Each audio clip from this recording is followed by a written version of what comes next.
Hello, good morning all. Welcome back to my channel Sijas economic classes. അടുത്തതായിട്ട് ഞാൻ നിങ്ങൾ discuss ചെയ്യാൻ പോകുന്നത് factors determining price elasticity of demand, വില ഇലാസ്തികതയെ സ്വാധീനിക്കുന്ന ഘടകങ്ങളെ കുറിച്ചിട്ടാണ്. അപ്പോൾ അതിനെക്കുറിച്ച് പറയുന്നതിന് മുമ്പ് നമ്മൾ ഇലാസ്റ്റിക് എന്താണ്, ഇൻഇലാസ്റ്റിക് എന്താണെന്ന് നമ്മൾ മനസ്സിലാക്കണം. ഇലാസ്റ്റിക് എന്ന് പറഞ്ഞാൽ പ്രൈസിൽ വരുന്ന വ്യത്യാസം അനുസരിച്ച് ക്വാണ്ടിറ്റി ഡിമാൻഡിൽ മാറ്റം വരുന്നതാണ് ഇലാസ്റ്റിക്. പ്രൈസിൽ വരുന്ന മാറ്റം അനുസരിച്ച് ക്വാണ്ടിറ്റി ഡിമാൻഡിൽ യാതൊരു മാറ്റവും വരുന്നില്ലെങ്കിൽ അതിനെ ഇൻഇലാസ്റ്റിക് എന്ന് പറയും. ഇനി നമുക്ക് ഫാക്ടേഴ്സിനെ കുറിച്ചിട്ട് നോക്കാം. വില ഇലാസ്റ്റികത സ്വാധീനിക്കുന്ന ഒന്നാമത്തെ ഘടകമാണ് എന്ത്, nature of the product. Nature of the product എന്ന് പറഞ്ഞാൽ ഒരു സാധനത്തിന്റെ സ്വഭാവം അനുസരിച്ച് സാധനത്തെ നമുക്ക് necessary items, luxury items, comforts എന്നിങ്ങനെ തരംതിരിക്കാം. ഇപ്പോൾ നെസസറി ഐറ്റം എന്ന് പറഞ്ഞു കഴിഞ്ഞാൽ അത്യാവശ്യ വസ്തുക്കളാണ് അല്ലെ, നിത്യോപയോഗ സാധനങ്ങൾ, അത്യാവശ്യ വസ്തുക്കൾ, ഫുഡ് ഐറ്റംസ്, മെഡിസിൻ എക്സെട്ര. അതേസമയം ലക്ഷറി ഐറ്റം എന്ന് പറയുമ്പോൾ അതിൽ കംഫർട്ട്സ്, സുഖസൗകര്യ വസ്തുക്കളൊക്കെ അതിൽ വരുന്നുണ്ട്. അപ്പോൾ വില കൂടിയ കാറുകൾ, മൊബൈൽ ഫോൺ, TV ഇങ്ങനെയുള്ള കാര്യങ്ങൾ, AC തുടങ്ങിയവയൊക്കെയാണ് നമ്മൾ ലക്ഷറി ഐറ്റത്തിൽ ഉൾപ്പെടുന്നത്.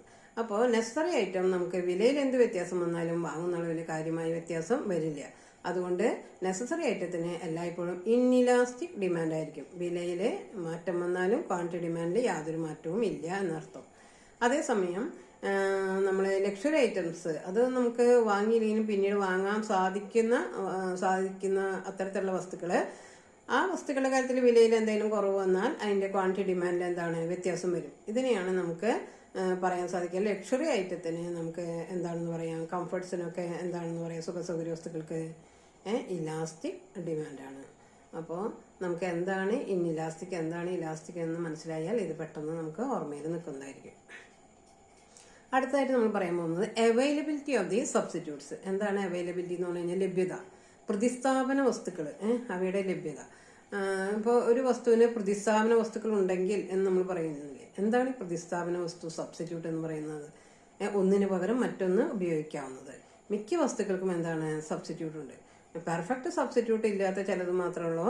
അത് നമുക്ക് സോൾട്ട്, അതുപോലെ തന്നെ ഷുഗർ, ഇതൊക്കെ നമുക്ക് പെർഫെക്റ്റ് സബ്സ്റ്റിറ്റ്യൂട്ട് ഇല്ലാത്തതെന്ന് പറയാം. എങ്കിലും എന്താണ് ചെറിയ ചെറിയ സബ്സ്റ്റിറ്റ്യൂട്ട്സ് നമുക്ക് അതിലും കാണാനായിട്ട് സാധിക്കും. അപ്പോൾ ഒരു വസ്തുവിന് സബ്സ്റ്റിറ്റ്യൂട്ട്സ് ഉണ്ടെങ്കിൽ അതിന് എപ്പോഴും എന്തായിരിക്കും, ഇലാസ്റ്റിക് ഡിമാൻഡ് ആയിരിക്കും. എന്താണ് അങ്ങനെ പറയാൻ കാരണം? സബ്സ്റ്റിറ്റ്യൂട്ട് ഉണ്ടെങ്കിൽ പകരവസ്തു ഉണ്ട് എന്നാണ് അർത്ഥം. അപ്പോൾ ഒരു ഉദാഹരണം പറയുകയാണെങ്കിൽ ചായയും കാപ്പിയും നമ്മളോട് ഉദാഹരണമായിട്ട് എടുക്കുക. ചായയ്ക്ക് പകരം കാപ്പിയും, കാപ്പിക്ക് പകരം ചായയും സാധാരണഗതിയിൽ ആളുകൾ കഴിക്കുവാറുണ്ട്. എക്സെപ്ഷൻ കേസിൽ ചായ മാത്രം കുടിക്കുന്നവരും കാപ്പിയും മാത്രം കുടിക്കുന്നവരും ഉണ്ടായിരിക്കാം. അപ്പോൾ ടീ ആൻഡ് കോഫിയുടെ കാര്യത്തിൽ അതിൽ ഒരെണ്ണത്തിന്റെ പ്രൈസ് കൂടിയാൽ മറ്റൊന്നിലേക്ക് ആളുകൾ എന്താണ് മാറാനായിട്ട് സാധ്യതയുണ്ട്. ഇപ്പൊ ചായയുടെ വില കുറഞ്ഞു, കാപ്പിയുടെ വില കൂടിയാൽ ആളുകൾ ചായയിലേക്ക് വരും. മനസ്സിലായോ? അപ്പോൾ ഒരു വസ്തുവിന് സബ്സ്റ്റിറ്റ്യൂട്ട്സ്, പ്രതിസ്ഥാപന വസ്തുക്കൾ ഉണ്ടെങ്കിൽ അതിന് എല്ലായ്പ്പോഴും എന്താണ് ചേഞ്ചസ് വരാൻ സാധ്യതയുണ്ട് വിലയിൽ വ്യത്യാസം വന്നാൽ. അപ്പോൾ സബ്സ്റ്റിറ്റ്യൂട്ട്സ് ഉണ്ടെങ്കിൽ അവിടെ എന്തായിരിക്കും, ഇലാസ്റ്റിക് ഡിമാൻഡ് ആയിരിക്കും. മനസ്സിലായെന്ന് വിചാരിക്കണം. അടുത്തായിട്ട് പറയുന്നത് നമ്മൾ ചില വസ്തുക്കൾക്ക് വേണ്ടിയിട്ട് നമ്മൾ കൂടുതൽ പണം ചെലവഴിക്കുന്നു എന്ന് കരുതുക. അപ്പോൾ അങ്ങനെയുള്ള വസ്തുക്കളുടെ കാര്യത്തിൽ ഉദാഹരണമായിട്ട് ഇപ്പോൾ എക്സ്പെൻസീവ് ഗുഡ്സ്, വില കൂടിയ വസ്തുക്കളുടെ കാര്യത്തിൽ എല്ലായ്പ്പോഴും എന്തായിരിക്കും, ഇലാസ്റ്റിക് ഡിമാൻഡ് ആയിരിക്കും. കാരണം അവയുടെ വില കുറഞ്ഞാലാണ് ആളുകൾ കൂടുതലായിട്ട് വാങ്ങുക. അതേസമയം വില കുറഞ്ഞ വസ്തുക്കൾ അതായത് വളരെ ലോ പ്രൈസ് ഗുഡ്സ് എന്ന് ഉദ്ദേശിക്കുന്നത്, അങ്ങനെയുള്ള വസ്തുക്കളുടെ കാര്യത്തിൽ എല്ലായ്പ്പോഴും എന്താണ്, അതിൽ ചെറിയ ചെറിയ വ്യത്യാസങ്ങളൊക്കെ നമുക്ക് വരുന്നുള്ളൂ. അതിന്റെ വില എന്താണ് എല്ലായ്പ്പോഴും കുറവാണ്. അപ്പൊ ചെറിയൊരു വ്യത്യാസം വന്നാൽ ആളുകൾ അത് എന്താണ് കാര്യമായിട്ട് ശ്രദ്ധിക്കില്ല. അപ്പൊ അവിടെ എന്തായിരിക്കും, ഇൻഇലാസ്റ്റിക് ഡിമാൻഡ് ആയിരിക്കും. പിന്നെ അടുത്തതായിട്ട് പറയുന്നത് നമ്മുടെ വരുമാനത്തിൽ വലിയൊരു ഭാഗം ചെലവിടുന്ന ചില വസ്തുക്കളുണ്ട്. More income used to some goods, അതായത് ചില വസ്തുക്കൾക്ക് വേണ്ടിയിട്ട് നമ്മൾ കൂടുതൽ പണം ചെലവഴിക്കുന്ന അത്തരത്തിലുള്ള വസ്തുക്കളുടെ കാര്യത്തിൽ എല്ലായ്പ്പോഴും എന്തായിരിക്കും, ഇലാസ്റ്റിക് ഡിമാൻഡ് ആയിരിക്കും. അതായത് നമ്മുടെ വരുമാനത്തിൽ കൂടുതൽ ഭാഗം നീക്കി വയ്ക്കുന്ന വസ്തുക്കൾ, അവയുടെ വില കുറഞ്ഞാലാണ് അത് നമ്മൾ കൂടുതൽ വാങ്ങുക എന്നാണ് അർത്ഥം. ഇനി വരുമാനത്തിൽ ചെറിയൊരു പോർഷൻ മാത്രം ചെലവിടുന്ന ചില വസ്തുക്കളുണ്ട്.